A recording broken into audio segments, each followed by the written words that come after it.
అబ్రహాము పిల్లలైతే అబ్రహాము చేసిన పనులు చేస్తారు, అబ్రహాము చేసిన క్రియలు చేస్తారు అని చెప్తున్నాడు. అయితే మనము అబ్రహాం గారు ఏం చేశారు అనేది మనం కొంచెం అబ్రహాం గారి గురించి ధ్యానించుకుందాం. మరి ఆది కాండము 12వ అధ్యాయం నుండి అబ్రహాం గారి చరిత్ర మొదలవుద్ది. అక్కడ అబ్రాము అని మొదలవుద్ది అనమాట. దేవుడు అబ్రాముని అబ్రాహాము అని పేరు పెట్టే వరకు కూడా అబ్రాముగా మొదలయ్యింది అనమాట. ఆయన అబ్రామా, నీవు లేచి నేను చూపించుతున్నటువంటి దేశానికి వెళ్ళమన్నప్పుడు చిత్తము ప్రభువా అని చెప్పి తల ఉంచి వెళ్ళిపోయాడు. ఆయన నీవెవరు ఏంటి అని చెప్పనని అడగల.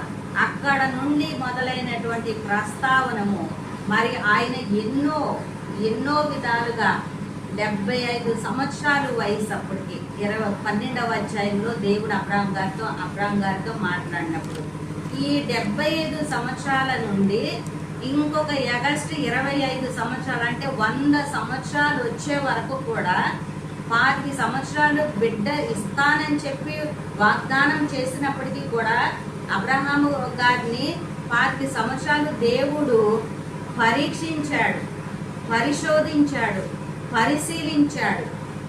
విశ్వాసానికి కలిగినటువంటి పరీక్షలో అబ్రాం గారు ఎక్కడ కూడా మరి కొరత లేకుండా విశ్వాసము సంపూర్ణంగానే ఉంచుకున్నాడు కదా. ఆనాడు మరి ధర్మశాస్త్రం లేదు, దేవుడు ఉన్నాడు అనేది వాళ్ళకి తెలియదు, బైబుల్ గ్రంథం లేదు, ఏమీ లేదు.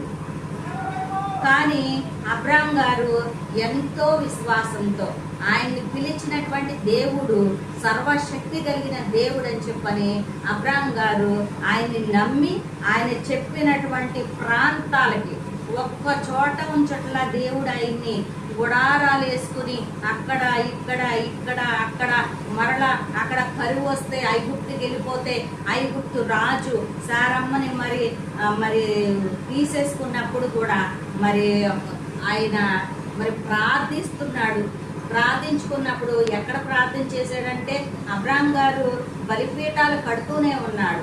బలిపీఠం అంటే ప్రార్థన చేయడం అనమాట. ఆ రీతిలో 2 సార్లు శారమ్మని తీసుకెళ్ళిపోతానమాట. ఒక రాజు యొక్క ఐగుప్తు రాజు, ఇంకొక రాజు గెరారు దేశంలో ఉన్నటువంటి ఆ యొక్క అబీమెలెకు రాజు.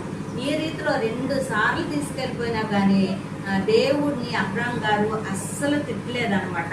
ఎందుకంటే తీసుకెళ్ళని మరలా వాళ్లే తీసుకొస్తాడు.